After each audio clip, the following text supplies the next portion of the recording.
So yeah, as you can see from the title of the video, it's not wildly exciting. It's not, you know, the most creative, unique thing. There's a video, isn't it? And it's that time of year when we have this kind of more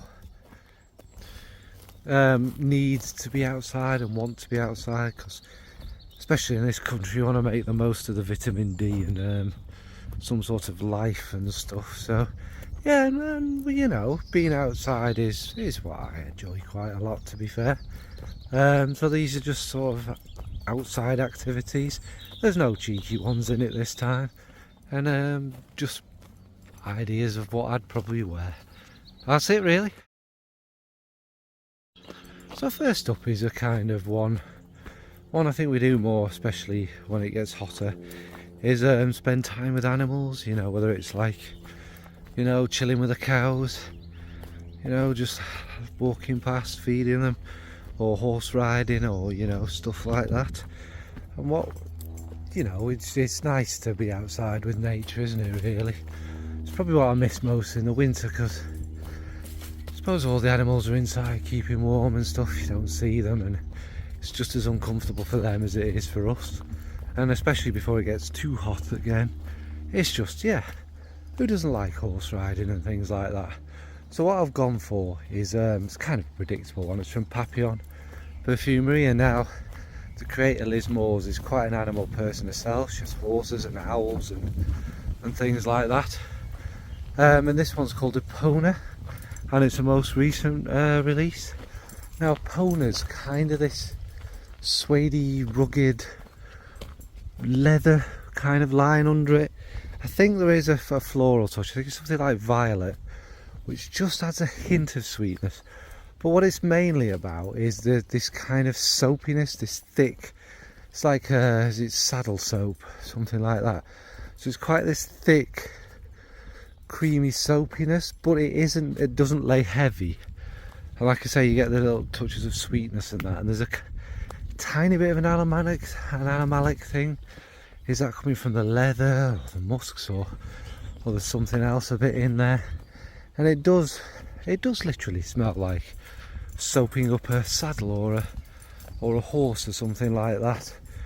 In the sense it's clean but still outdoorsy and still kind of quite natural smelling in a good way.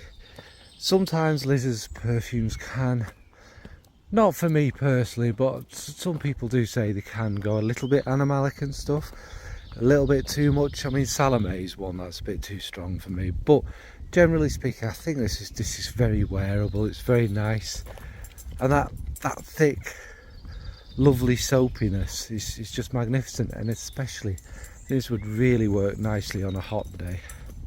So yeah, that's Epona from Papillon. So, I mean, probably more in my youth than now. Well, definitely more in my youth. And in a lot of our youths, because we're all roughly the same age, aren't we? One of the things we used to do back in the day, especially over the summer, was go to a rave. I think they still exist now, but it's all that MC music. Anyone who's not from the UK, don't look it up, it's not worth it. I went to the shops and I did my shopping, and yeah, let's put some vulgar language in here. That's MCing with some sort of weird crap music behind it. We're not talking about that. We're talking about proper, you know, rave, strobe lights, glow sticks, giving it some, you know, that's a proper rave. And this is no surprise as to what's coming up here. It's Ray-flection from Masque Milano, because this just radiates light. It's mimosa, I would say it's got osmanthus, it's kind of furry texture, the aldehydes, it's bright, it's luminous, it's kind of massive, it's got this kind of clean, kind of musky feel in there, which, if you really sniff and I put it in your head, would remind you of, let's call it, a rave enhancer. In a very tiny way. I wouldn't say it necessarily smells like that, but if I'm thinking of it, then it does have that kind of tiny little vibe in there. And it's just excellent. It's just pure sunshine. It smells very yellow, very big, very happy. You know, if you imagine back in the kind of 80s, 90s, you had the little happy hardcore smiley face. That's what happens when you spray this fragrance. It just beams, and I think everyone around you will just like, oh, what is that? I don't know why I didn't wear that today actually.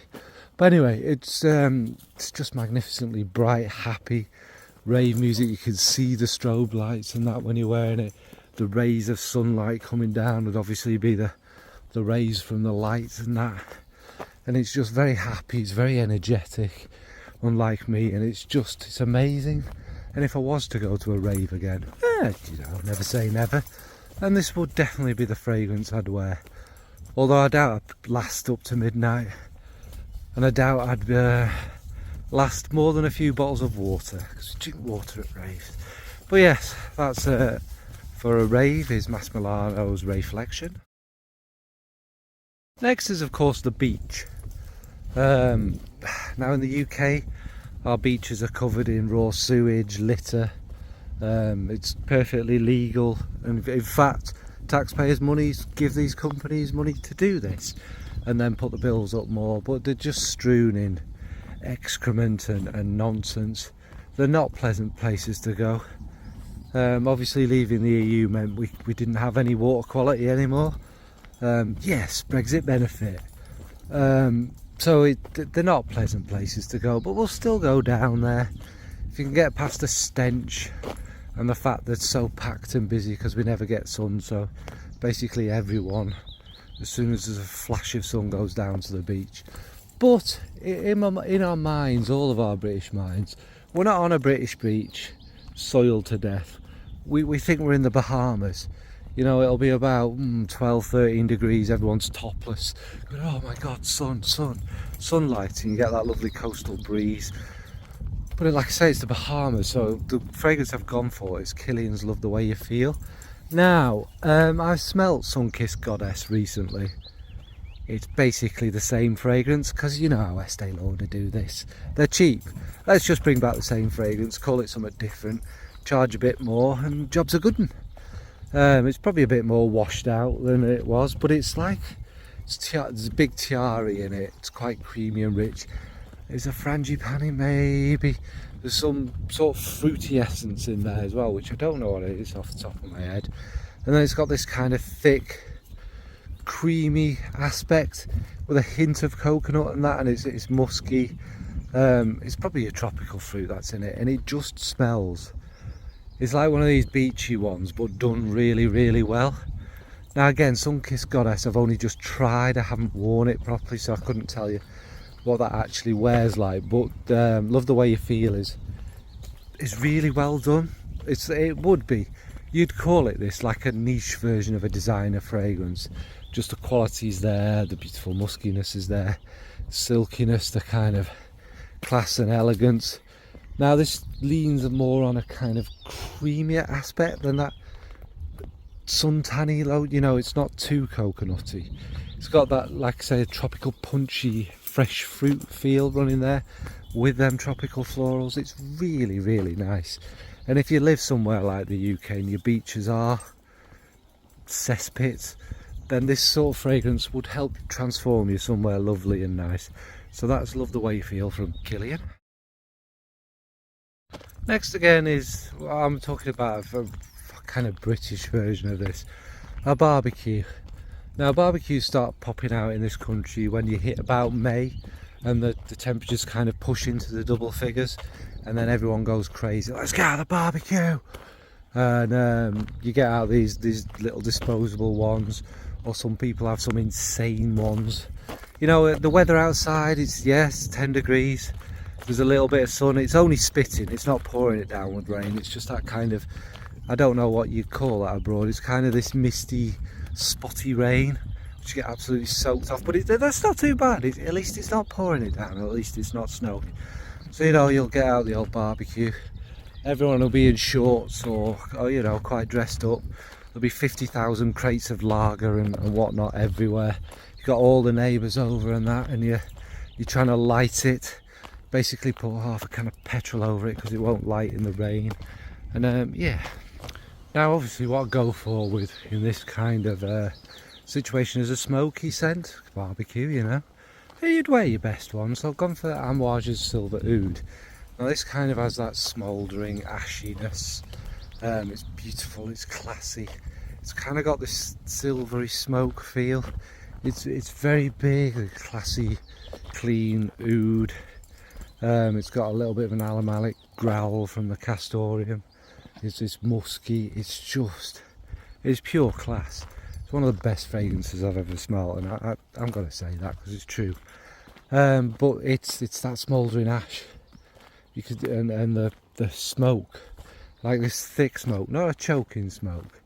And it just seems to suit the situation well, especially like I've said, as generally speaking, people literally are pouring petrol onto their barbecues, even the gas ones, you know, and before the explosion or there's a big gulf of flames and a flame ball and stuff, a fireball bursts through the fences and the hedges and sets everyone's garden on fire and all the rotten settees outside, and you get that smell from all the burning street, you know, the ash dropping down, and that's pretty much what this fragrance is. It's just a big, smoky, wonderful, amazing fragrance. So that's Silver Oud from Amouage, Opus 13 for a barbecue. Next is again another very British outdoorsy activity, the beer garden. Now, especially over the summer months, it's generally to watch some football, or have a fight, start a riot, that kind of stuff. People tend to go to the pubs early on a morning on a bank holiday, start drinking, and by 4 o'clock in the afternoon there's police riot vans, SWAT teams, you know, fire engines and whatnot. But it all starts with good intentions, and you know, we like to get out there and we like to drink because life's so miserable. We need to forget, don't we, really? And I imagine it's like that in a lot of places over the world. Now there'll be the beer garden, they'll be stinking of stale beer, vomit, cheese and onion crisps, that kind of thing. But you're going to want to wear something a bit nice, a bit classy, that's not Sauvage. So I've gone for Chanel's Coco Mademoiselle Intense. Now I have the Intense version. It's got this kind of calmness about it. You know, you're almost preparing yourself for the inevitable shitstorm that will brew from these beer gardens, and you're going to wear something that is kind of familiar and very mass appealing. But the Intense is still a fruit julie. It's still beautiful juicy fruits and obviously the patchouli, but there's more vanilla in this and more kind of a resinous silkiness. It's just toned down a bit, and the sweetness of the fruits is maybe more powdery, more easy than that kind of big, huge fruit julie bomb that the original is. So it's a little bit quieter, a little bit more modest. You don't want to draw attention to yourself in these sorts of situations in our pubs. And again, it'll probably start raining as well, so you know, you just got to make the most of the quiet moment. You know, probably round about 1 or 2 o'clock, I'd say, is prime time to be in a pub, just before people start getting very drunk. So that's Coco Mademoiselle for beer gardens. Next is a picnic. Again, I mean, we all know what a picnic is. Some nice little food with your family or a loved one. You go to probably some national park. That's probably littered by chavs who go there, disrespect the place, don't pick up their litter. That's tourists and what have you for it. British tourists, that is. I mean, other people have more respect, don't they? But anyway, you go sit somewhere lovely, you got your blanket and you got your little triangular sandwiches that have got a bit soggy in the bag. The grass is probably wet. You'll be riddled with insects, and it's a traditional kind of thing to do, isn't it? It's probably the smell of pollution coming from somewhere. The rivers will be smelling of excrement which the water companies have dumped in there, but it's still a nice experience, isn't it? And I do remember it as a kid. There'd be little picnic tables in places that don't exist anymore because chavs set them on fire in the noughties and stuff like that. So yeah, picnic is a really lovely experience. So you just go, you know, with your partner, few sandwiches, some little cocktail sausages and whatnot. And for some reason, it must be Winnie the Pooh or something, honey is always this kind of thing that sticks with memories of picnics. I don't think we ever had honey sandwiches or anything, we weren't millionaires, you know. But I've gone for Floris's honey oud, and that just has that kind of, it's honey, it's rose, it's this kind of very soft, gentle, woody, classy oud. And it's gently kind of tender and beautiful, as well as very classy and elegant. And what it makes me think of is this is a still day. You know, you just get them days where it's bright and sunny and everything's still and quiet. You can hear the birds like you can there, and the rustle of the grass and the leaves and things like that. And it's so effortlessly smooth and classy. A little bit of sweetness from the roses, like the flowers in the air, and the honey, that kind of nectary feel, and obviously the honey from your picnic. It's just very serene, very classy. I find it quite alluring more than sexy. It's kind of got this drawing you in, like a flower draws a bee in, isn't it? It's kind of come here and beckons you, and that. It's just a really classy, lovely fragrance, and I think it just suits that atmosphere of an older picnic, maybe not a modern one. So that's a honey oud from Floris for picnics. Next is a festival. We all know what festivals are, kind of generally music things, aren't they? Although there's other sorts of things going on. There's kind of this, you know, everyone gathers in a big field and listens to all sorts of different music. Not like a rave, it's more chilled, it's more a daytime kind of thing, isn't it? There's probably, well, it's illegal in this country to smoke marijuana, so I shouldn't really mention it in here. I have no idea what it's like or what the experience is like, because of course I wouldn't break the law.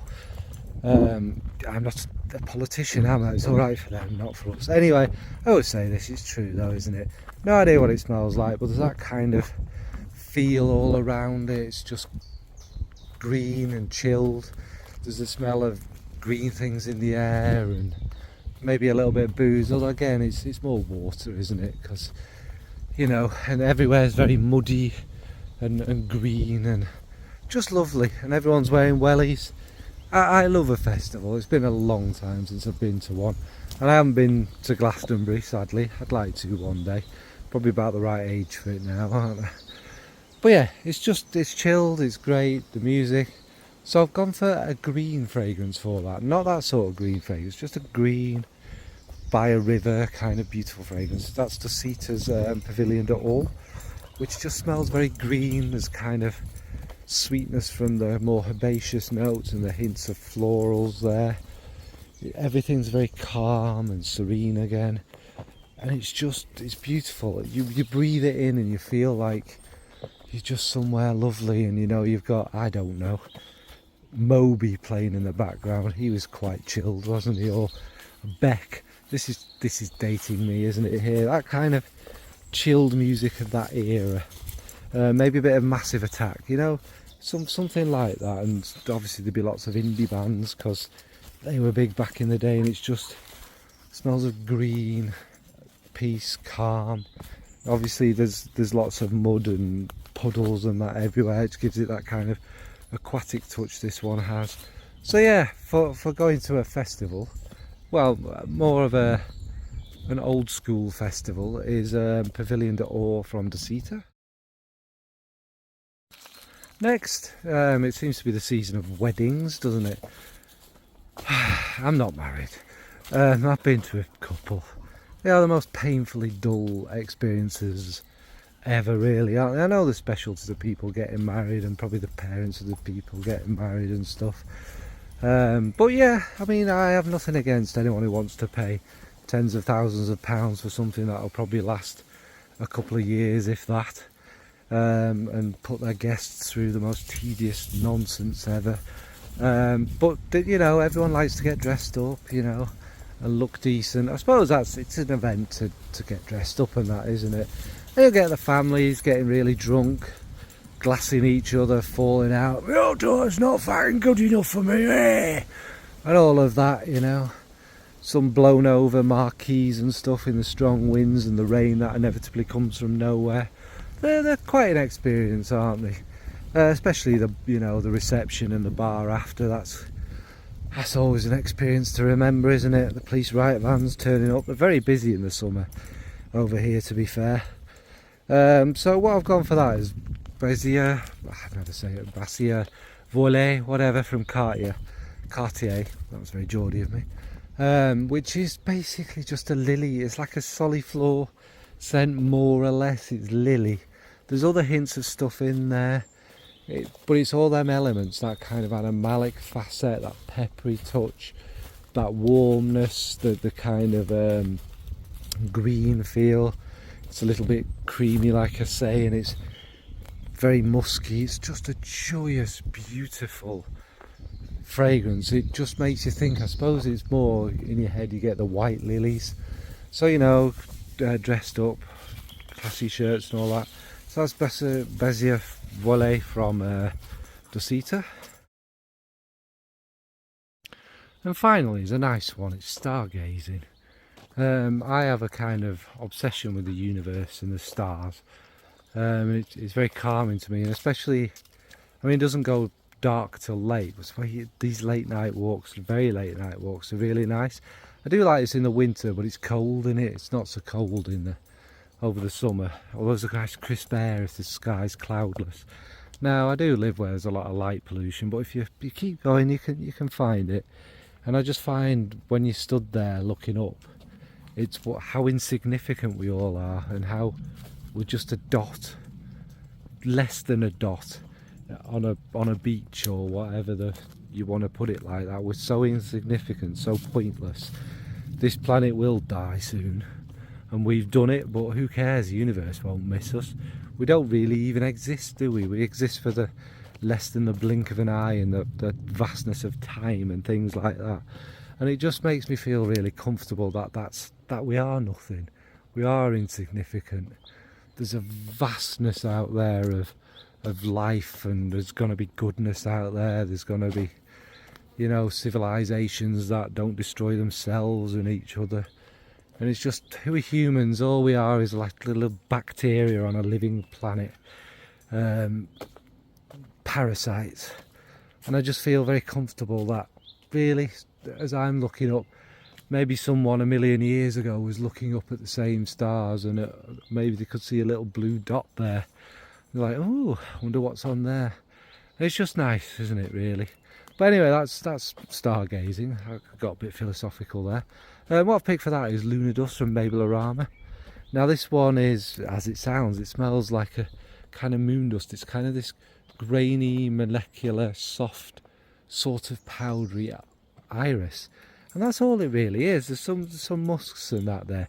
But you do have this kind of silver glimmer of the dust, as if it's kind of someone stepped on it on the moon, because there's no gravity on the moon. Oh yes, there is gravity on the moon.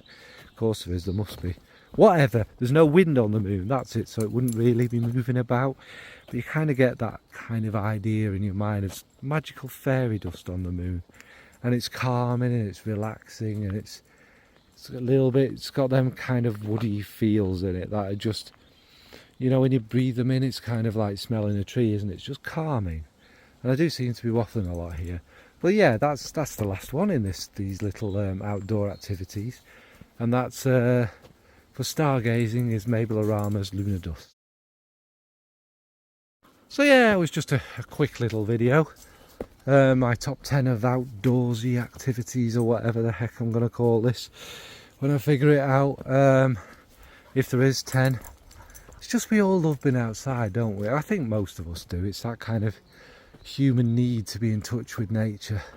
Of course there are people who aren't human who need to be in touch with gold and money and shiny things and greed.